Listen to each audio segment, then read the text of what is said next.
Proveedores de medicinas, gremios médicos y la academia conformaron un consejo de salud para acercarse al gobierno y encontrar en conjunto soluciones a la crisis del sector. Piden una reunión con la vicepresidenta María José Pinto y, entre tanto, los prestadores externos de salud insisten en que el IES mantiene una deuda millonaria. Expolicía ratificó que José Serrano y Daniel Salcedo ordenaron vigilancias a Fernando Villavicencio días antes de su asesinato. Él rindió testimonio ante un juez dentro del caso magnicidio. El presidente de la Asamblea, Nils Olsen, se reunirá con el coordinador de la bancada del correísmo. Esta cita sería el primer gesto del gobierno en su intención por abrir el diálogo después de la derrota en la consulta popular. Una mujer muere cada 22 horas en el Ecuador por violencia de género. Entre enero y noviembre se han registrado 349 casos de femicidio en el país, siendo Guayas la provincia con mayor incidencia, según organizaciones de mujeres. Venezuela cada día más aislada del mundo porque las aerolíneas internacionales han suspendido sus vuelos tras la advertencia de la Agencia Federal de Aviación estadounidense por el aumento de la actividad militar en la región. Nicolás Maduro asegura que son invencibles. ¿Qué tal, amigos? Buenas tardes. Iniciamos aquí la información en este martes 25 de noviembre de 2025. Gremios de la salud, universidades y representantes de empresas privadas proponen un encuentro con el gobierno. Y esto debido a que este miércoles termina la emergencia decretada en ese sector. Iniciamos.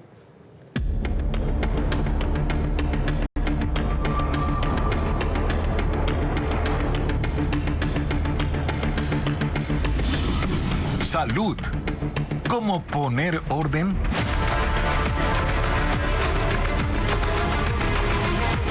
A poco tiempo de que concluyan los plazos de la declaratoria de emergencia y ante la falta de resultados en el abastecimiento de los hospitales públicos, gremios de profesionales de la salud, universidades y representantes de empresas privadas de medicamentos e insumos solicitan a la vicepresidenta María José Pinto la apertura de una mesa de diálogo. Proponen este encuentro para buscar una salida a la crisis del sector, como informa Carla Delgado. Este miércoles concluye la emergencia decretada en el sector de la salud y el gobierno aún no ha encontrado la fórmula para hacerlo operativo y ordenado. Por eso más de 40 organizaciones conformadas por empresas de dispositivos médicos, gremios de aseguradoras, profesionales de la salud y universidades conformaron el Consejo Nacional del Ecuador por la Salud para presentar propuestas técnicas a la vicepresidenta. La representante de la Asociación Ecuatoriana de Distribuidores de Insumos Médicos dice que es urgente la articulación entre el sector público y privado. Uno de los temas a resolver es la deuda que el Estado tiene con las empresas. No existe al momento la información adecuada ni la transparencia sobre cuánto se debe a proveedores del Estado en temas de medicamentos, dispositivos, servicios de salud específicamente. Creen que el sistema carece de controles básicos de información. Inventarios, historiales clínicos, números reales de pacientes atendidos y datos de gestión hospitalaria. Los hospitales no están produciendo al 100%. La logística es otro punto que ha sido inobservado por las autoridades de turno y que han generado desabastecimientos críticos en las casas de salud. Dice que si no se generan estos cambios, no servirá de nada las declaratorias de emergencia que en el IES y en el Ministerio de Salud concluyen el 26 y 29 de noviembre. Por ahora esperan la respuesta de la vicepresidenta. Ella viene del sector privado, sabe la importancia que tiene el sector privado y las propuestas que el sector privado generan. Yo creo que sí puede permitir un espacio para que las cosas cambien en salud. Para instalar mesas técnicas que eviten nuevos desabastecimientos. Prestadores externos de nivel 2 del IES hablan de las difíciles circunstancias por las que atraviesan. Deben reducir la atención a pacientes derivados porque la Seguridad Social les adeuda más de 20 meses de pagos. Doctores son despedidos, los usuarios no pueden seguir sus tratamientos. En Guayas se plantean suspender los servicios desde diciembre. Lo informa Luis Alfredo Zúñiga. Insostenible. Así califican su situación los prestadores externos del IES, porque la falta de pagos continúa. La deuda auditada a escala nacional es de 600 millones de dólares, pero si se suma lo que falta por auditar, superaría los 1.300 millones, según la Asociación Nacional de Prestadores. Este año el IES dice haber desembolsado 528 millones para 439 establecimientos, pero el monto queda corto, porque por ejemplo solo se ha cubierto 10 de las 19 provincias en las que hay prestadores externos. El resto no ha recibido nada. También se ha priorizado a las que brindan atención oncológica y de diálisis, pero hay dependencias de nivel 2, que son las que brindan servicios en varias especialidades, hacen exámenes, prevención de enfermedades graves y hospitalizaciones cortas, a las que se les debe incluso desde 2023. Más o menos desde hace 2 meses estamos bajando la afluencia de pacientes porque tampoco recibimos el pago de lo que es el IES desde hace bastante tiempo y a los médicos tenemos más de 3 meses que no nos pagan sueldo. La deuda se ha agravado porque el IES tiene represados meses de facturas que faltan por auditar y sin ese paso previo no hay pago. Los estragos se sienten. En Guayaquil hay despidos y menos atención a los pacientes derivados del IES. Uno viene confiado que el seguro le puede ayudar en algo y uno ha pagado tanto el seguro para que ahora le digan que no lo pueden atender. Me he encontrado que me han suspendido por medio del seguro y eso me afecta porque me atrasa mi tratamiento. En Durán ocurre la misma situación. Hay prestadores externos que llevan más de 20 meses sin pagos y por eso seguir recibiendo pacientes derivados del IES es prácticamente insostenible.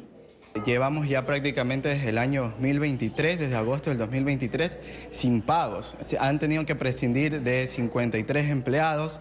En Guayas ya hay prestadores externos que han cerrado este año y eso podría agravarse en diciembre. Desde el 1 de diciembre ya no tendrían atención aquí en Guayas, a lo que correspondería a toda la atención que brindan los prestadores de segundo nivel. Tras la salida de Edgar Lama, cuya gestión tuvo cuestionamientos, aún no se ha designado a un nuevo presidente del Consejo Directivo del IES. Ecoavisa solicitó a la institución información respecto al pago a prestadores externos y se está a la espera de una respuesta. En medio de cuestionamientos por el hermetismo con el que se ha manejado la agenda del presidente Noboa en Estados Unidos, el primer mandatario prepara su próxima visita al exterior, esta vez a los Emiratos Árabes Unidos. El presidente de la República, Daniel Noboa, prepara su próximo viaje internacional. Será en los próximos días a Emiratos Árabes Unidos, en donde dará seguimiento a los compromisos adquiridos en mayo de este año cuando hizo una gira por Medio Oriente. Para avanzar y seguir fortaleciendo materia comercial, materia de seguridad, materia de inversión y también la parte financiera en cuanto a recursos que venimos trabajando con el Fondo de Desarrollo de Emiratos. La canciller informó de este segundo desplazamiento internacional de Noboa después de la consulta popular. La semana pasada estuvo en Estados Unidos cumpliendo una agenda que el gobierno ha calificado como confidencial. El viaje permitirá, según Sommerfeld, que el Ecuador tenga un centro de promoción en la capital de los Emiratos, Abu Dhabi. Es un lugar donde convergen personas influyentes y se da como un pequeño centro de negocios para que podamos atraer inversiones al Ecuador y negocios de diferente tipo. Y también estarán presentes diferentes autoridades para que esto tenga el más alto nivel de representación posible. El país presentará Casa Ecuador, que será un stand de promoción que se instalará durante la carrera de Fórmula 1 que se realizará en la capital de Emiratos entre el 4 y 7 de diciembre. La canciller prefirió no dar mayores detalles del viaje que el mandatario cumplió en Estados Unidos. Que no ha sido pública, pero que sin embargo sigue los objetivos trazados por el presidente Noboa y el gobierno del Ecuador en materia de seguridad y reforzamiento comercial en búsqueda de la prosperidad del Ecuador. Aunque el secretario de Integridad, Julio José Neira, dijo que la agenda en Estados Unidos fue confidencial, Sommerfeld justificó no dar más detalles por temas de seguridad.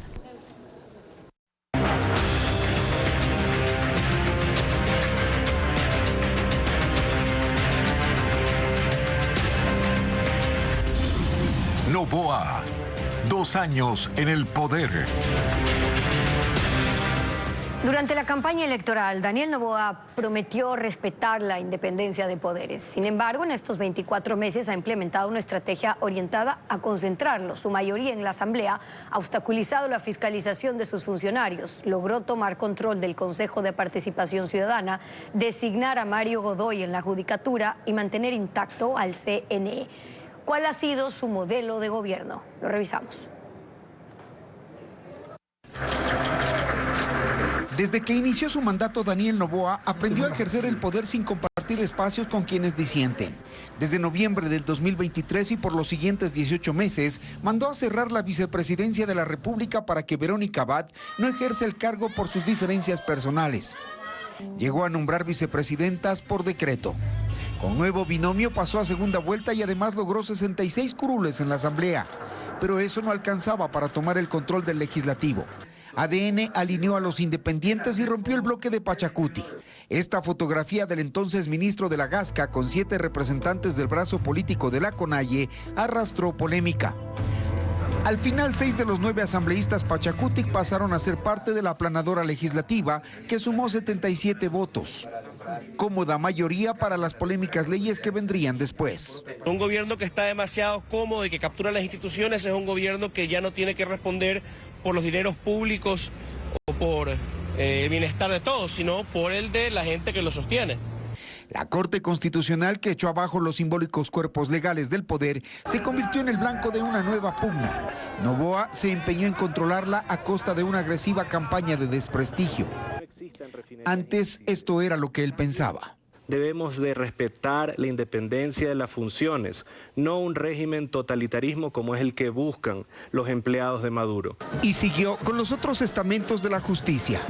Empezó en la Asamblea su coideario Henry Bosques, que se encargó de cambiar la terna del legislativo para poner a gente afín a ADN, como el juez Fabián Favara. Había que también apuntar al Consejo de Participación Ciudadana y ahí los operadores políticos fueron efectivos. El asambleísta Bosques es hermano de la pareja sentimental de la consejera Joana Verde Soto, quien contrató como su asesor en el consejo a Cristian Troya, ex colaborador de Fausto Jarrín, ex miembro del correísmo, hoy hombre cercano al presidente Noboa y amigo de Mario Godoy. Ese nombre ya era cuestionado por conflicto de intereses. El equipo técnico salvó a los principales de las ternas de la Corte y la Asamblea de las impugnaciones ciudadanas que buscaban evitar la toma de la justicia. El Ejecutivo esperó 6 meses para enviar su terna. Estratégicamente puso a su entonces ministra de Trabajo, Ivonne Núñez, el exdirector del Servicio de Rentas Internas, Damián Larco, y a María Gabriela Vinuesa. Así se dio paso a la elección de Mario Godoy, Fabián Favara, Damián Larco, Magali Ruiz y Alfredo Cuadros. Noboa aprendió cómo se hace vida política en el país y aprendió bien y corrigió muchas cosas. En el Ecuador tú necesitas hacer vida política, desafortunadamente, no solo desde los espacios políticos como la Asamblea Nacional o el Ejecutivo, sino desde la justicia. El Ejecutivo en menos de 2 años logró enfilar al Legislativo, la función judicial y participación ciudadana, próxima a elegir fiscal. Y el gran reto de este gobierno en la transición va a ser cómo logras no solo no interferir, sino que la narrativa y la ciudadanía lo escuche y lo entienda, la importancia de mantener los 3 poderes del Estado separados. El Consorcio de Consejos Provinciales y la Asociación de Municipalidades, que incomodaban por las deudas del gobierno, con sus nuevas administraciones el resultado es el silencio de los reclamos. Y esta noche en Televistazo revisaremos la gestión económica del presidente Noboa a 2 años de haber asumido el poder, el estado de las finanzas públicas que recibió, las polémicas decisiones que han acompañado a su gestión y los resultados que éstas han generado. Detalles a las 19 horas. El Ejecutivo se abre al diálogo tras la derrota en la consulta popular. A la ministra de Gobierno se sumó el ministro de Trabajo, quien anunció su disposición para conversar con las organizaciones sindicales y con otros sectores también. Patricio Díaz informa que uno de los pasos concretos se puso en evidencia en la Asamblea. Conozcamos de qué se trata. Los resultados de la consulta popular impulsan al Ejecutivo a abrir las puertas al diálogo. La ministra de Gobierno, Natalie Morillo, anunció que las conversaciones serán con todos los sectores, excepto con quienes tienen procesos judiciales o quieren hacer chantajes. Incluso habló de mesas de trabajo en ese sentido. Este martes, el ministro de Trabajo, Harold Burbano, ratificó esa apertura del régimen. Lo que esperamos nosotros es que desde los diferentes sectores también se muestre esa predisposición. Por eso les invitamos a todos a dejar cualquier tipo de ataque, a dejar cualquier tipo de rencilla personal y que empecemos a construir un país mejor en conjunto. Uno de los hechos concretos de esos diálogos se hizo visible en la Asamblea. El jefe de bloque del correísmo, Juan Andrés González, confirmó que tendrá una reunión con el presidente del legislativo, Nils Olsen, para abrir puentes en el Parlamento. Sin embargo, ellos tienen claro que entre las negociaciones debe estar el darles un puesto en el CAL, que no tuvieron en el inicio del periodo legislativo. González prefirió no pronunciarse hasta que se consume la cita. Estas conversaciones son vistas con buenos ojos por la bancada oficialista, aunque no del todo los pedidos del correísmo. Sí, mire, los diálogos siempre son beneficiosos en política, ¿no? Diálogos, insisto, sinceros, honestos, diálogos que pongan agendas de país, diálogos que pongan al país por delante y no diálogos que pongan agendas partidistas. Sobre eso, evidentemente, siempre va a ser saludable. La reunión entre González y el presidente de la Asamblea está prevista para este martes. No se conoce aún oficialmente de conversaciones con otros sectores.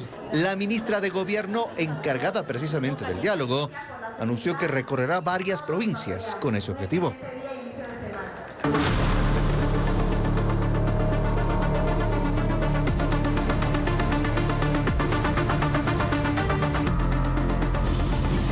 Venezuela. La presión se incrementa. Nicolás Maduro se declara invencible y asegura que Estados Unidos no podrá con ellos ni con el acecho permanente ni con guerras psicológicas o políticas. Venezuela está cada vez más aislado, incluso en forma física, con la suspensión de vuelos de casi todas las aerolíneas de rutas internacionales, luego de una advertencia de la Agencia Federal de Aviación estadounidense por el aumento de la actividad militar en la región. Las tensiones entre Venezuela y Estados Unidos escalaron aún más luego de que el lunes entró en vigencia la designación oficial del Cartel de los Soles como una organización terrorista extranjera. Una categoría en la que Estados Unidos pone a grupos violentos, muchos de actividad transnacional, con vínculos incluso con el narcotráfico. Analistas creen que este paso acorrala a Maduro y abre la puerta a una posible detención. A todo esto se suma la autorización que Donald Trump dio a la Central de Inteligencia estadounidense, la CIA, para realizar operaciones encubiertas en Venezuela. Más la recompensa de $50 millones por Maduro, las operaciones navales de Estados Unidos en el Caribe y los ejercicios militares en Trinidad y Tobago, a pocos kilómetros de Venezuela, provocaron la reacción de Maduro. Según él, nada será posible para Estados Unidos. Guerras psicológicas, políticas, diplomáticas, no van a poder con Venezuela. Somos invencibles. Estados Unidos ha lanzado también una advertencia de potenciales peligros para la aviación comercial sobre Venezuela, citando un aumento de la actividad militar y ocasionales interferencias en el sistema global de navegación por satélite, lo que ha llevado a que la mayoría de aerolíneas extranjeras suspendan temporalmente las operaciones desde y hacia ese país, quedando solo las rutas de empresas locales. La aplicación para el seguimiento del tráfico aéreo muestra cada vez menos actividad sobre Venezuela, poco flujo de pasajeros en el aeropuerto de Maiquetía y más anuncios de cancelaciones. La semana pasada, el presidente de Estados Unidos, Donald Trump, dijo que Nicolás Maduro quería hablar. Face to face. Y con tanta presión encima, Maduro dijo estar dispuesto a una conversación cara a cara con Trump. Un diálogo que, según una agencia de prensa estadounidense, se está preparando al menos para un diálogo telefónico inicial entre Trump y Maduro, aún sin una fecha definida. La ampliación de los feriados de Navidad y Año Nuevo está bajo análisis del gobierno. Para el sector turístico, la medida representa una oportunidad de reactivación económica, mientras que el sector empresarial observa esta posible decisión con reparos. Adriana Bermeo presenta las posturas. El gobierno analiza la posibilidad de ampliar el último feriado de este año y el primero del 2026 con el objetivo de dinamizar la economía. La propuesta que se estudia en la presidencia, según el ministro del Trabajo, Harold Burbano, es que el feriado de Navidad sea desde el jueves 25 de diciembre hasta el domingo 28 y el de Año Nuevo a partir del jueves 1 de enero hasta el domingo 4. La decisión la tomará el presidente Daniel Noboa y para concretarse deberá emitir un decreto ejecutivo junto a otras medidas de reactivación económica. Poder realizar lo mismo que hicimos en el anterior feriado, que es darle algún tipo de beneficio a las provincias que sufrieron la afectación en el paro nacional. Para el sector turístico, la ampliación del feriado de Año Nuevo a inicios del 2025 representó un movimiento económico de $104 millones, casi un 10% más que en 2024. Yo creo que sería de potenciar el feriado de fin de año, de motivar el feriado de fin de año, pero cualquier decisión que se tome, lo importante es que se la diga a tiempo. Si se declara feriado obligatorio no recuperable, para el sector empresarial implicaría suspensión de actividades y, en los casos que no se pueda, gastos adicionales para el pago de horas extras y jornadas extraordinarias. Necesitamos como sector privado trabajar en esos días. Necesitamos productividad, necesitamos regularidad, necesitamos poder cerrar el año de la manera adecuada desde la perspectiva de ventas y de cumplir las metas de las empresas. El gobierno deberá definir sobre la ampliación de los feriados en las próximas 2 semanas.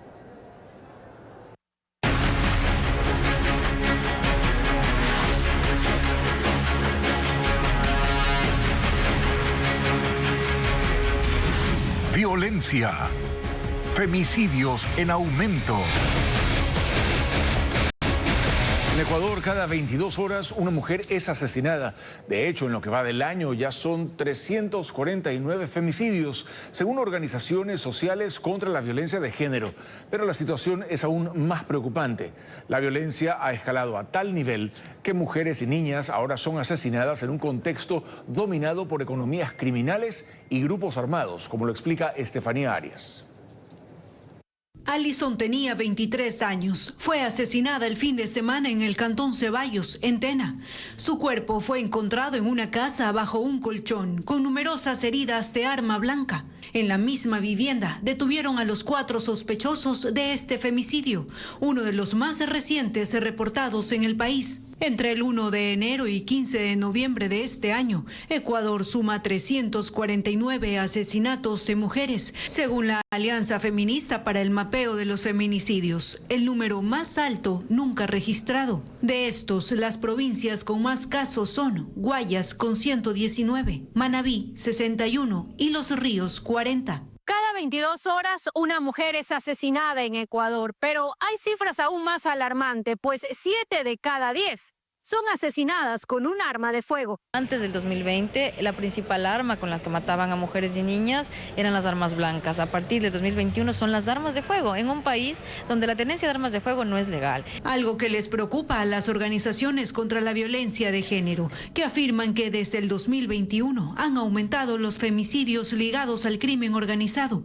y que los asesinatos ocurren ahora en un contexto dominado por economías criminales. No somos víctimas colaterales, porque es por lo menos un poco sospechoso que justamente entran a asesinar y matan a la esposa, a la suegra y el hombre de la casa, el que estaba vinculado con el sistema criminal 10 minutos antes se fue. Pero, ¿por qué deben ser considerados casos de femicidio? Son femicidios por el odio, por la misoginia y por las relaciones de poder, tal como está tipificado según el COIP, el tipo penal femicidio. Por lo que este 25 de noviembre, fecha que se conmemora el Día Internacional para la Eliminación de la Violencia contra las Mujeres, exigen al Estado cambiar esa realidad y una reparación integral con las familias víctimas del femicidio.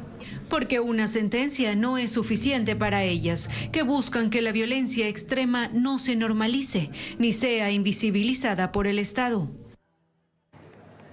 5 provincias concentran el 83% de las muertes violentas del país. Las mismas son gran parte del problema.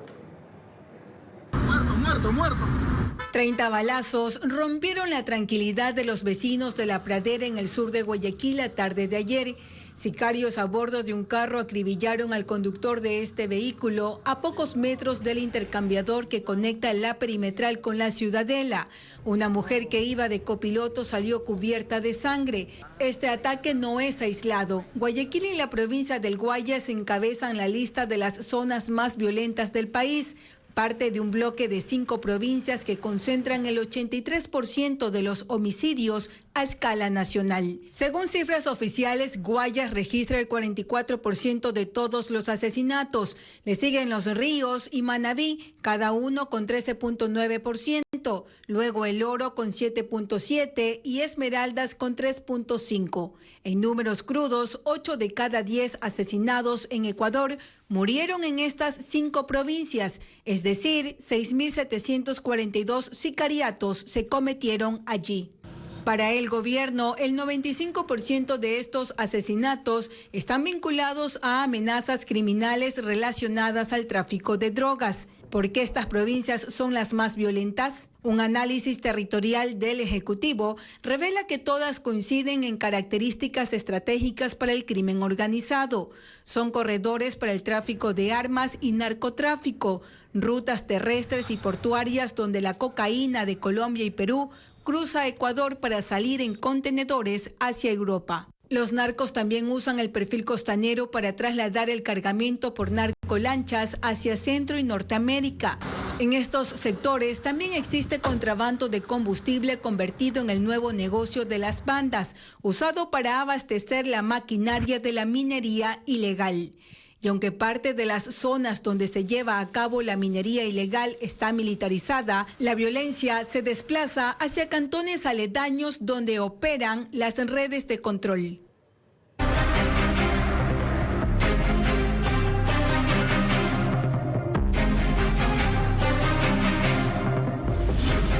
Magnicidio. Revelaciones clave. El ex policía Ronald Herrera confirmó ayer, en un testimonio bajo juramento, lo que ya había declarado en septiembre, que Daniel Salcedo y José Serrano le ordenaron realizar vigilancias a Fernando Villavicencio días antes de su asesinato. La ampliación de lo que dijo en el siguiente informe. El ex policía Ronald Herrera confirmó este lunes en su testimonio anticipado que Daniel Salcedo y José Serrano le dispusieron los seguimientos a Fernando Villavicencio en 2 ocasiones. La primera vez en junio de 2022. En la cárcel 4, Salcedo le dispuso que gestione las vigilancias con personas externas. Fue alrededor de unos 3 o 4 días de seguimiento donde se generaron fotografías de ciertas rutinas del señor Villavicencio. Esas fotografías fueron pasadas por mi persona directamente al señor Daniel Salcedo. La segunda ocasión fue en julio de 2023, cuando Salcedo y el ex agente de la UIAT estaban libres. Aquí la disposición llegó de Serrano mediante una videollamada a Salcedo. El señor José Serrano me manifestó que realice los seguimientos al señor Fernando Villavicencio, que vea su rutina, que vea en qué vehículo se movilizaba, cuántos policías custodiaban su seguridad, si tenía vehículos blindados, lugares en que se reunían con él. Herrera ratificó que el coronel en servicio pasivo de la policía, Santiago Nieto, le dio una hoja con el itinerario de Villavicencio. A su vez, yo le hice la entrega de un dispositivo de rastreo GPS de color negro, ya que se había coordinado con dicho coronel que él se encargaría de poner ese dispositivo en uno de los vehículos que conformaban la caravana del señor Fernando Villavicencio. Hicieron el seguimiento y a inicios de agosto entregó el informe por la aplicación Trima a Salcedo y a Serrano. Poco después conoció del asesinato. El ex policía está preso por el robo a cajeros automáticos y en septiembre fue trasladado a la cárcel 4 después de varios intentos de asesinato en las cárceles de Cuenca y Cotopaxi. Su testimonio será usado como prueba en un eventual juicio por la autoría intelectual del asesinato de Fernando Villavicencio.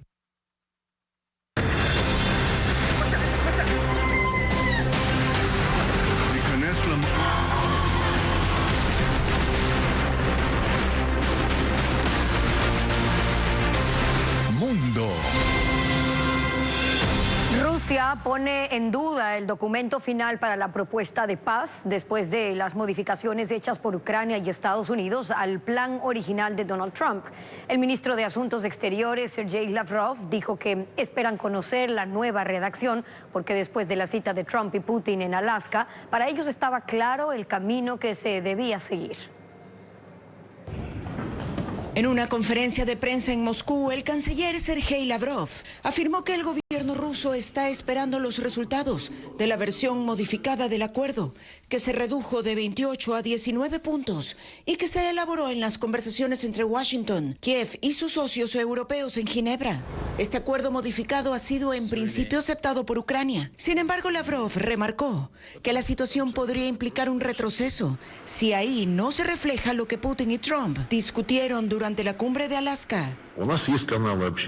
Estamos esperando su versión, que consideran provisional, para completar la fase de coordinación de este texto con los europeos y los ucranianos.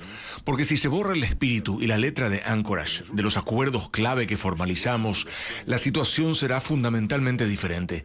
Pero hasta ahora, repito, nadie nos ha comunicado oficialmente nada. El asesor de política exterior del Kremlin, Yuri Ushakov, se anticipó a rechazar la contrapropuesta que fue presentada por las delegaciones europeas. Dijo que no son constructivas y resultan simplemente inaceptables para Rusia. El canciller alemán, Friedrich Merz, ha dicho que es necesario que Rusia se siente en una mesa de negociaciones y consideró poco probable que se produzca un avance diplomático esta semana.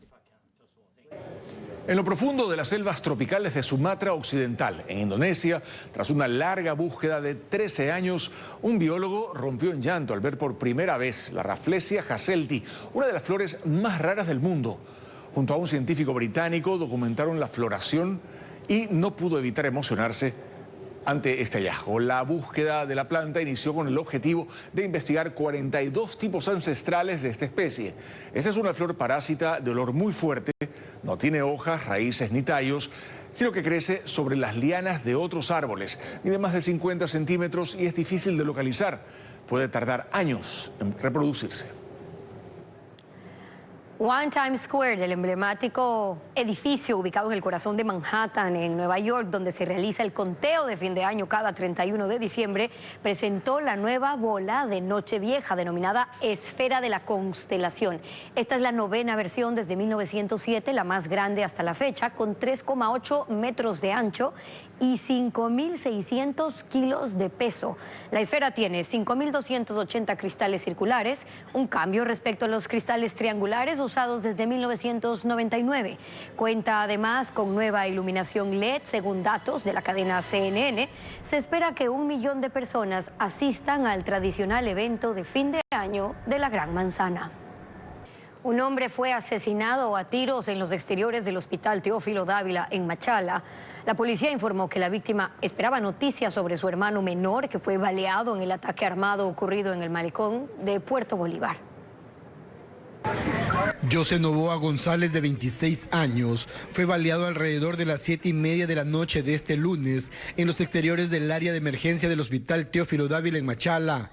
La víctima fue ingresada de inmediato a la casa de salud, pero los médicos confirmaron su muerte pocos minutos después, pues tenía disparos en su cabeza. Según la policía, el ataque fue ejecutado por un hombre que bajó de un vehículo y abrió fuego frente a una veintena de personas. El estruendo de las balas desató el caos. Algunos corrieron, otros se lanzaron al piso para evitar ser alcanzados por los tiros. El jefe de operaciones del Distrito Policial Machala, Rubén Centeno, confirmó que el ataque ocurrió mientras la víctima guardaba noticias sobre su hermano menor, quien permanece en estado crítico desde la noche del domingo. Ese día fue herido en la balacera en el malecón de Puerto Bolívar.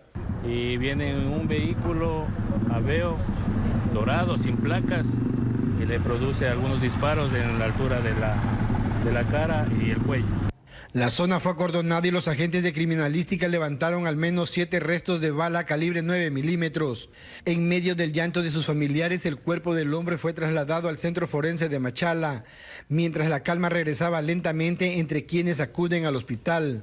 Durante toda la noche, 8 policías custodiaron las puertas de ingreso y los exteriores del Teófilo Dávila. Hasta el momento no se han reportado detenidos por este nuevo crimen.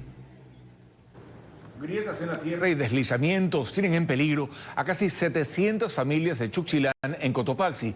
La Secretaría de Gestión de Riesgos ha delimitado una zona inestable de 20,3 hectáreas donde el terreno se fractura, afectando a viviendas, cultivos y a las vías. Sandy Espinosa con los detalles. El suelo se está abriendo en Chuquchilán, parroquia rural de Sicchos, en Cotopaxi. Largas grietas cruzan los terrenos dejando ver que algo se mueve bajo la superficie. Las consecuencias son visibles: árboles caídos, pérdida de vegetación y al menos 2 hectáreas de cultivos de chocho afectadas. Las estructuras tampoco resisten. Al menos 10 viviendas de 3 comunidades están en riesgo de colapso. En algunas, los muros se han abierto de lado a lado. El sector de Sigüe, esto es comunidad de Itupungo, y también ya va afectando parte ya de Huanto, ya vemos también el centro parroquial. Entonces, todo eso más o menos estamos hablando alrededor de unos 600, 700 familias. La vía principal también refleja el problema. En un tramo de 1 kilómetro, el asfalto está cuarteado. Sobre este fenómeno, la Secretaría de Gestión de Riesgos delimita una zona de vulnerabilidad de 20.3 hectáreas, asentada en laderas de entre 25 y 40 grados de inclinación. De acuerdo a su informe, las últimas semanas de lluvias intensas, junto al desvío de agua para consumo humano, han sobresaturado y debilitado el terreno. A esto se suma la composición misma del suelo, estratos de ceniza y roca que facilitan el deslizamiento. Es por la fuerza del agua que choca en los taludes y esto se va erosionando. Chuquchilán está dentro de una zona geológica por depósitos de caída del volcán Quilotoa. Hasta ahora, las familias en el área de riesgo no han sido evacuadas. Ecuador lidera el crecimiento de remesas en Sudamérica con un aumento del 21% y una proyección de casi 7.900 millones de dólares al cierre de 2025, según un estudio del Banco Interamericano de Desarrollo. Pero este récord, advierten los economistas, refleja también el problema de la migración causada por la falta de empleo, como nos cuenta María Gabriela Carpio. Según un estudio del Banco Interamericano de Desarrollo, nuestro país lidera el crecimiento de remesas en Sudamérica, con una variación anual del 21%. Es el porcentaje más alto de la región. Le sigue Colombia, con el 12,9%, y más atrás aparecen Paraguay, Perú y Chile, con crecimientos que bordean el 9%. El informe proyecta que Ecuador recibirá cerca de 7.900 millones de dólares en remesas al cierre del 2025, una cifra equivalente al 6% del Producto Interno Bruto. Para el exministro de Finanzas Fausto Ortiz, este crecimiento está directamente asociado al aumento de la migración en busca de oportunidades en el exterior. Es complicado mencionar eso como que fuera un logro económico, porque es un sufrimiento familiar, local, enorme. Es una tragedia que haya esta migración y que se rompan los hogares. Si Ecuador estuviera bien, quizás tuviéramos ingreso de extranjeros más que salida de ecuatorianos. El analista económico Hans Soledispa coincide en que esta dinámica no modifica los problemas estructurales como la falta de empleo, ya que en Ecuador solo 3.140.000 personas tienen un trabajo adecuado. Pero el éxito de las remesas también es la otra cara de algo llamado el fracaso en el mercado laboral, porque significa que Ecuador está creciendo o está recuperando parte de su economía, no tanto por un trabajo interno, por una productividad interna, sino más bien por el trabajo de los migrantes. El estudio menciona también que en el caso de Ecuador, casi el 70% de las remesas proviene de Estados Unidos, convirtiéndolo en uno de los países más dependientes de un solo mercado. Solo en 2024 llegaron 4.804 millones de dólares desde Estados Unidos, pese al endurecimiento migratorio y al temor a deportaciones. En 2024 las remesas significaron la tercera fuente de ingresos de divisas para el país, con un total de 6.538 millones de dólares.